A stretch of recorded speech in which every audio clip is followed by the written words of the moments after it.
Assalamualaikum warahmatullahi wabarakatuh.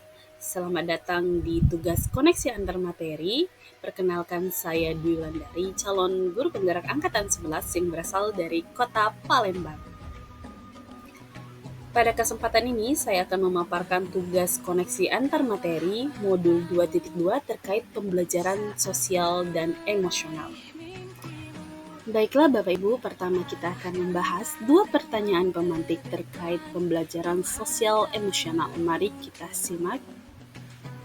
Pertanyaan pertama, apa kesimpulan tentang perubahan pengetahuan keterampilan sikap sebagai pemimpin pembelajaran setelah mempelajari pembelajaran sosial dan emosional? Setelah saya mempelajari pembelajaran sosial dan emosional atau PSE, saya merasakan perubahan serta peningkatan dalam pengetahuan, keterampilan, dan sikap sebagai pemimpin pembelajaran.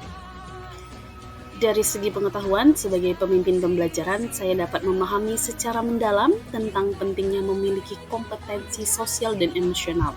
Hal itu berupa kesadaran diri, kesadaran sosial, manajemen diri, keterampilan berelasi, dan pengambilan keputusan yang bertanggung jawab, sehingga dapat mengintegrasikan dalam proses pendidikan. Selain itu, saya menyadari bahwa pembelajaran tidak hanya tentang aspek akademik, tetapi juga tentang pengembangan karakter dan keterampilan hidup.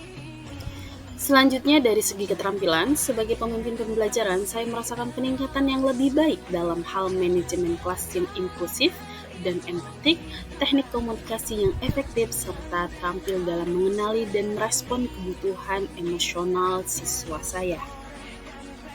Adapun dari segi sikap, menunjukkan peningkatan dalam empati, kesabaran, dan keterbukaan terhadap kebutuhan emosional siswa, kemudian lebih proaktif dalam mendukung kesejahteraan emosional siswa, dan lebih fleksibel dalam menyesuaikan pendekatan pengajaran untuk memenuhi kebutuhan individu. Secara keseluruhan, pemahaman dan penerapan PSE akan memperkaya pengalaman belajar bagi siswa dan meningkatkan efektivitas kepemimpinan dalam konteks pendidikan. Pertanyaan pemantik kedua, apa kaitan pembelajaran sosial dan emosional yang telah Anda pelajari dengan modul-modul sebelumnya?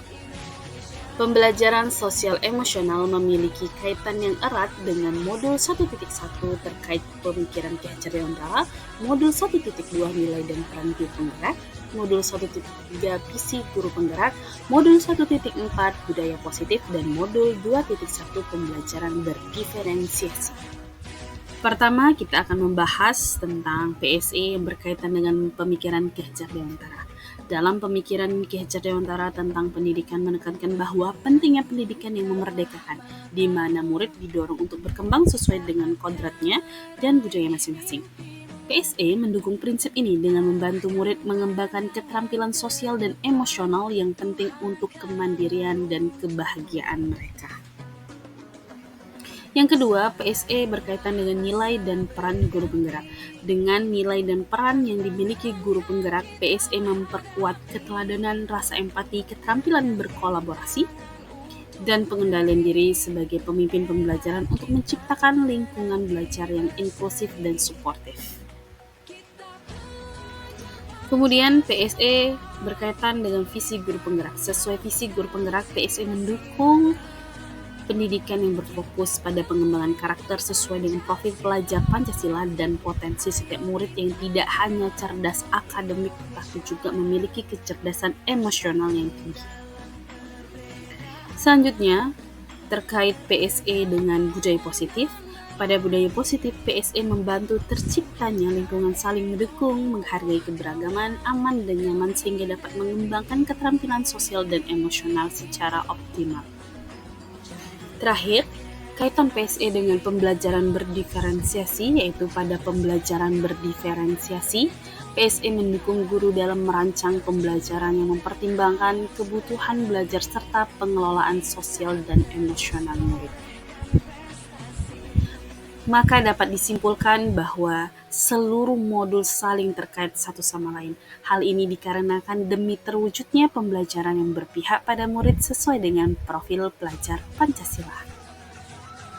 Kemudian kita akan membahas pertanyaan lanjutan yang ada 3 poinnya. Yang pertama, sebelum mempelajari modul ini saya berpikir bahwa sehingga Setelah mempelajari model ini ternyata Yang kedua, agar dapat meningkatkan kompetensi akademik maupun kesejahteraan psikologi atau well-being, 3 hal mendasar dan penting yang saya pelajari adalah, dan yang ketiga, perubahan yang akan saya terapkan di kelas dan di sekolah bagi murid serta bagi guru, yaitu, mari kita simak pembahasannya satu persatu.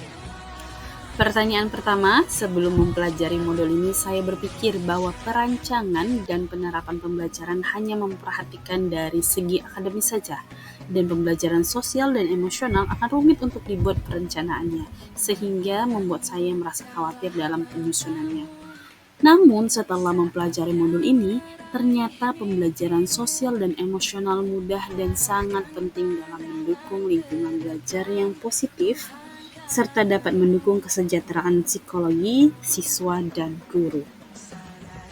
Pertanyaan kedua terkait 3 hal mendasar dan penting saya pelajari, yaitu yang pertama, pentingnya menerapkan 5 kompetensi sosial dan emosional berupa kesadaran diri, manajemen diri, kesadaran sosial, keterampilan berelasi, dan pengambilan keputusan yang bertanggung jawab.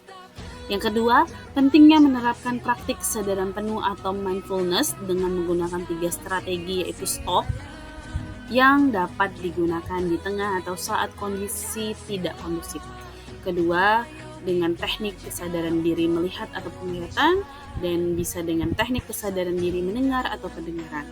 Yang ketiga, pentingnya menerapkan 4 indikator PSE yang berkaitan dengan kelas dan sekolah, seperti pengajaran eksplisit, integrasi dalam praktek mengajar guru dan kurikulum akademik, penciptaan iklim kelas dan budaya sekolah, dan penguatan KSE GTK.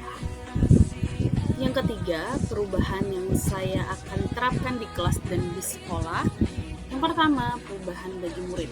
Saya akan melakukan integrasi dalam praktek mengajar guru dan kurikulum akademik seperti melakukan pembukaan hangat, kegiatan yang melibatkan murid secara aktif dengan memperhatikan kebutuhan belajarnya, menggunakan mindfulness sebagai bentuk pengembalian fokus atau penyemangat murid dalam kejenuhan, dan menutup pembelajaran yang optimis.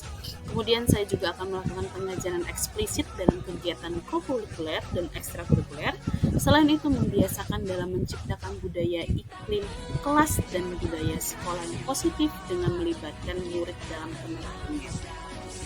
Perubahan yang kedua yaitu perubahan bagi rekan sejawat melalui penguatan KSE pendidik dan tenaga kependidikan di sekolah dengan menjadi teladan atau memodelkan bagi guru atau tenaga kependidikan seperti menerapkan KSE dalam menjalankan peran dan tugas, menciptakan budaya mengapresiasi serta menunjukkan kepedulian. Selanjutnya melalui penguatan belajar dengan berbagi praktik baik, melakukan refleksi KSE pribadi, serta memahami perkembangan kebutuhan murid. Kemudian, dilengkapi dengan melakukan kolaborasi seperti bekerja sama membuat komunitas profesional, melakukan mentoring rekan sejawat, dan mengintegrasi KSE dalam pelaksanaan rapat guru. Demikianlah pemaparan tugas koneksi antar materi terkait pembelajaran sosial emosional. Terima kasih dan salam guru penggerak.